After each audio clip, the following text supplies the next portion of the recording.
नमस्कार दोस्तों, आज हम लाए हैं आपके लिए एचटेट का जो आज पेपर हुआ है उसका ईवीएस और हरियाणा जीके के आंसर की।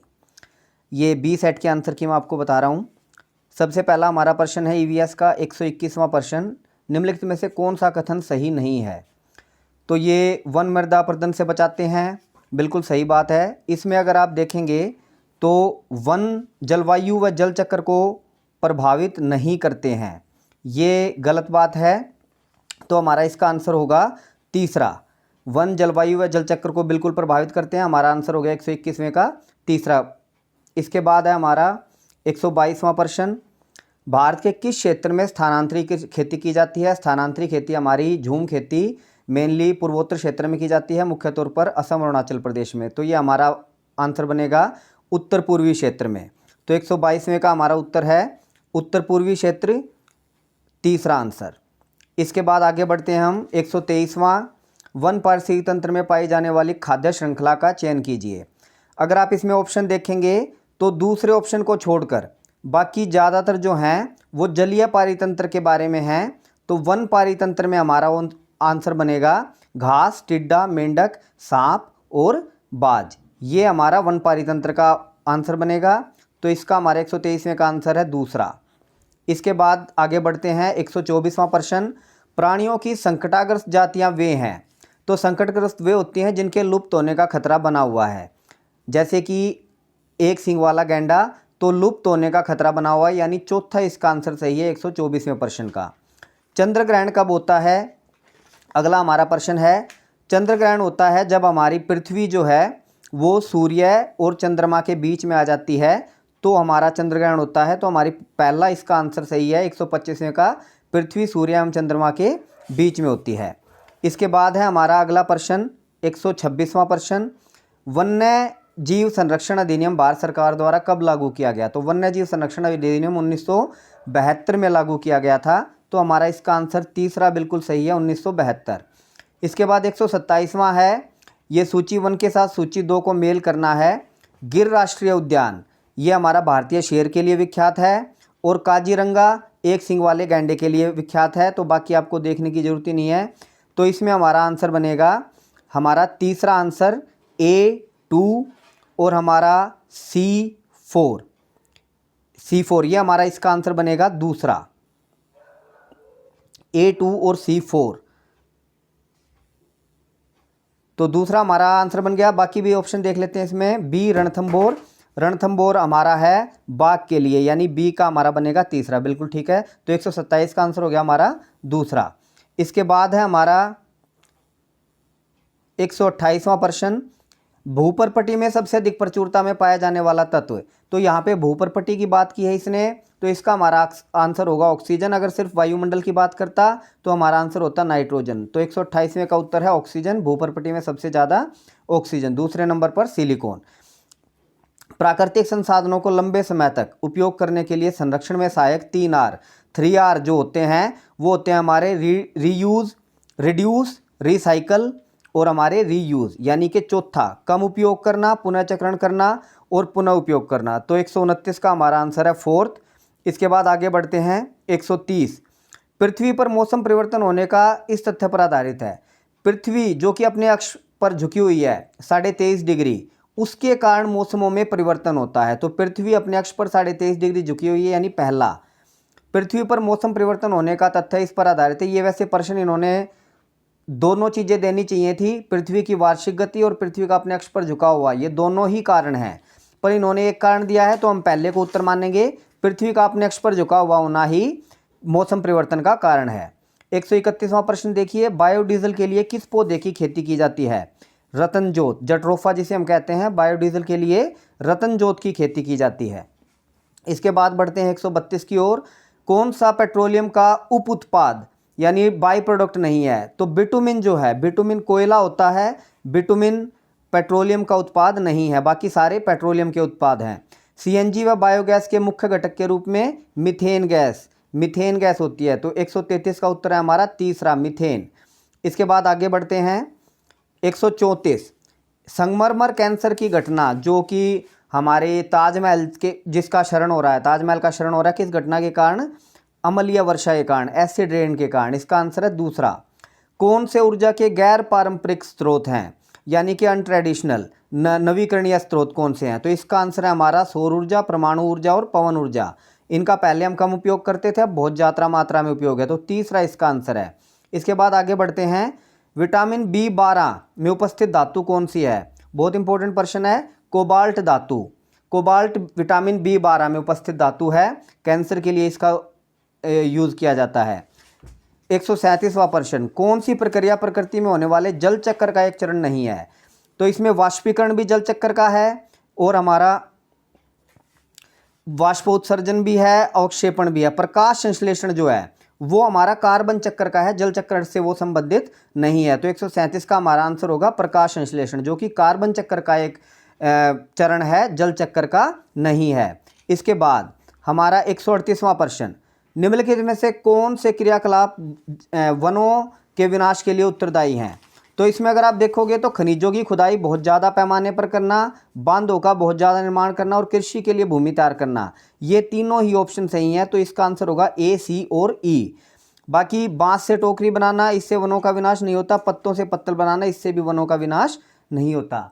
तो ये है हमारा A, C और E। इसके बाद है हमारा जैव रिजर्व के बारे में निम्नलिखित में से कौन सा एक कथन सत्य है? ये हमारा है, यह क्षेत्र जैव विविधता व वहाँ की संस्कृति दोनों के संरक्षण के लिए जाना जाता है, जैव विविधता वाला क्षेत्र। तो हमारा इसका आंसर होगा फोर्थ। जैवमंडल रिजर्व के बारे में कौन सा एक कथन सत्य है? जैव विविधता व वहाँ की संस्कृति दोनों के संरक्षण के लिए यह माना जाता है। 140वां हमारा प्रश्न है, ये है हमारा विश्व पर्यावरण दिवस 2019 का विषय क्या था? तो वायु प्रदूषण विषय था। इन्होंने लिखा है वायु प्रदूषण को हराना, तो हम वायु प्रदूषण को हराना लेंगे। अगर 2020 की हम बात करें तो इसका विषय क्या था? प्रकृति के लिए समय। 2020 का विषय था, 2019 इन्होंने पूछा है, तो इसका विषय हमारा वायु प्रदूषण को हराना। इसके बाद है हमारा पारिस्थितिक तंत्र एवं प्राकृतिक अधिवासों का संरक्षण। इसमें अगर आप देखोगे तो उन्हें उन्हीं के एरिया में जीवन दान देना, ये पूछा गया है इसमें कि जीवों को उन्हीं के जीव एरिया में संरक्षित करना। तो ये हमारा होता है स्वस्थानीय संरक्षण, यानी कि इनको इन सीटू संरक्षण के नाम से जाना जाता है। इसके बाद है हमारा 142वां प्रश्न, जल प्रदूषण से होने वाले रोगों का सही समूह क्या है? इसमें अगर आप ध्यान से देखोगे तो जल प्रदूषण से होने वाले रोगों का सही समूह है हैजा, पेचिस, पोलियो और टाइफाइड। हैजा, पेचिस, पोलियो और टाइफाइड, यानी पहला जो ऑप्शन है जल प्रदूषण से होने वाले रोगों का सही क्रम है। इसके बाद है हमारा तिब्बत की सांगपो नदी, ब्रह्मपुत्र नदी जो है उसको सांगपो नदी के नाम से तिब्बत में जाना जाता है और इसे मेघना के नाम से भी जाना जाता है। तो इसका सही आंसर है हमारा ब्रह्मपुत्र नदी। तिब्बत की सांगपो नदी ब्रह्मपुत्र नदी है। इसके बाद अगला 144वां हमारा प्रश्न है, भारतीय जल सप्ताह 2019 कब मनाया गया था? तो इसका सही आंसर है 24 सितंबर से 30 सितंबर होना चाहिए था। इन्होंने दिया है 24 सितंबर से 28 सितंबर, तो हम इसी को ऑप्शन मानेंगे। भारतीय जल सप्ताह 2019 24 सितंबर से 28 सितंबर तक मनाया गया। इसके बाद है हमारा पारिस्थितिक तंत्र में ऊर्जा प्रवाह एक दिशिक होता है, यानी यूनिडायरेक्शनल होता है। तो एक ही दिशा में ऊर्जा का प्रवाह होता है, तो इसका सही आंसर है चौथा। पारिस्थितिक तंत्र में ऊर्जा का प्रवाह एक दिशा में होता है। इसके बाद चलिए आगे बढ़ते हैं। 145 हो गया हमारा। 146, ओजोन के बारे में कौन से कथन सत्य हैं? तो इसमें अगर आप देखोगे तो बी ऑप्शन ये कहता है पराबैंगनी किरणों का अवशोषण करती है, बिल्कुल सही है, सबसे मेन काम इसका यही है।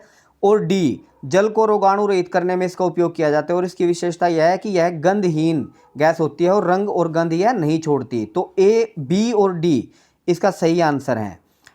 बी और डी, पराबैंगनी किरणों का अवशोषण करती है और इसका उपयोग जल को रोगाणु रहित करने में किया जाता है।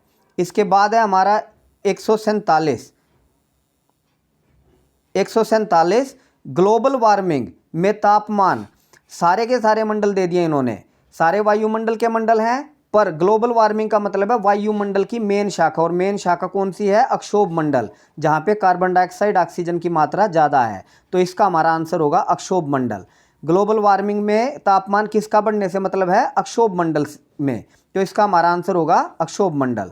इसके बाद है हमारा निम्न में से कौन सा भारत के 4 जैव विविधता युक्त हॉटस्पॉट में से एक है? ये मैं आपको बता दूं, पश्चिमी घाट और पूर्वी हिमालय। तो यहाँ पे इन्हें पूर्वी हिमालय देना चाहिए था, चलो हिमालय दिया है तो हम इसी को आंसर मानेंगे। तो जैव विविधता के 4 हॉटस्पॉट में से हिमालय हमारा मेन है, पूर्वी हिमालय, और इसमें भी ठीक है। वैसे इसका आंसर विंध्याचल की पहाड़ियाँ भी हो सकता है क्योंकि वो पश्चिमी घाट का हिस्सा है। तो ये थोड़ा सा डाउटफुल रहेगा, ये थोड़ा सा डाउटफुल रहेगा। विंध्याचल पहाड़ी और हिमालय दोनों इसके आंसर हो सकते हैं। वैसे इसका आंसर मैं अभी आपको हिमालय बता रहा हूँ। इसके बाद है हमारा 149वां प्रश्न। 149वां प्रश्न है, गिद्ध आमतौर पर खत्म होते जा रहे हैं, इसका कारण क्या है? पशुपालकों द्वारा बीमार पशुओं के इलाज के लिए जो दवाइयाँ दी जा रही हैं उसके कारण गिद्ध समाप्त होते जा रहे हैं, और इनके समाप्त होने का कारण है डीडीटी की दवाई भी, जो कि स्प्रे वगैरह या मच्छरों को मारने वगैरह में यूज़ होती है, क्योंकि ये गिद्ध जो है अपघटक का काम करते हैं, मृत पशुओं को खाते हैं।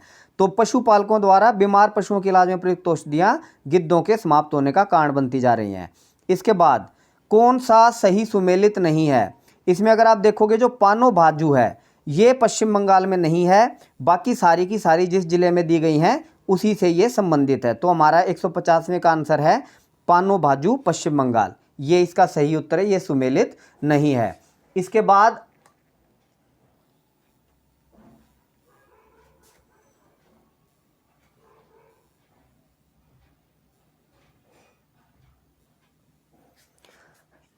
है हमारा हरियाणा जी से संबंधित जो प्रश्न है वो मैं आपको एक बार बता देता हूं। 81 क्वेश्चन है हमारा बी सेट का। हरियाणा के नवगठित छठे राज्य वित्त आयोग के सदस्य सचिव कौन से हैं?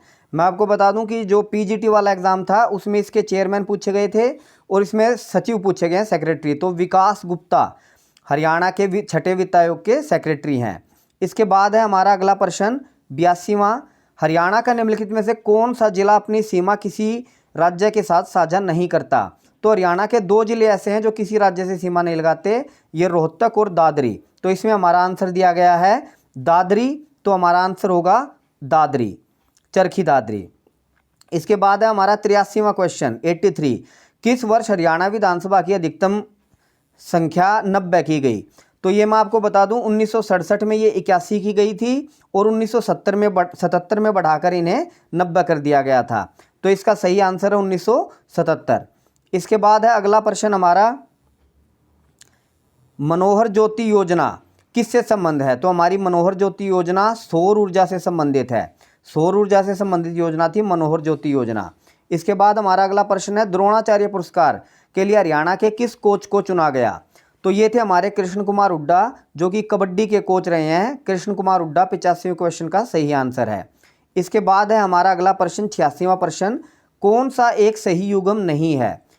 तो सूरजकुंड कुरुक्षेत्र में बिल्कुल नहीं है, तो ये हमारा आंसर होगा इसका सूरजकुंड। दमदमा झील गुरुग्राम में है, तलियार लेक रोहतक में है, बड़खड़ झील फरीदाबाद में है। तो सूरजकुंड झील हमारी कुरुक्षेत्र में नहीं है। इसके बाद है हमारा सुश्री सोनिया लाठेर किस खेल से संबंधित हैं? जानी मानी खिलाड़ी हैं, बॉक्सिंग से संबंधित हैं ये। तो इसका आंसर होगा हमारा मुक्केबाजी। इसके बाद हमारा 88वां क्वेश्चन है, स्वतंत्रता सेनानी नवाब अहमद अली खान हरियाणा के किस शहर से संबंधित है? शहर पूछ लिया उन्होंने, फर्रुखनगर, ये गुड़गांव जिले का शहर है। तो इसका आंसर है हमारा फर्रुखनगर। अहमद अली खान फर्रुखनगर से संबंधित थे। इसके बाद है हमारा 2019 में संपन्न हुए विधानसभा प्रत्याशी के लिए व्यय एक्सपेंडिचर, खर्चा कितना कर सकता है एक एमएलए अपने चुनाव में? तो इसका आंसर है हमारा 28 लाख।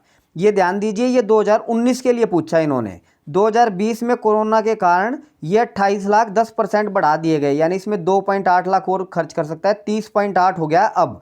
पर ये इन्होंने 2019 के लिए पूछा है, कोरोना से पहले के लिए। तो ये सीमा थी 28 लाख। इसके बाद लास्ट जो क्वेश्चन है 90वां क्वेश्चन, ये हमारा कौन सा सबसे छोटा अभ्यारण्य है हरियाणा का? तो इसके अगर आप ऑप्शन देखोगे, इसमें छिलछिला जो अभ्यारण्य है वो सिर्फ 0.2 किलोमीटर के दायरे में सीमित है। तो सबसे छोटा अभ्यारण्य है हमारा छिलछिला अभ्यारण्य। तो ये थे दोस्तों हमारे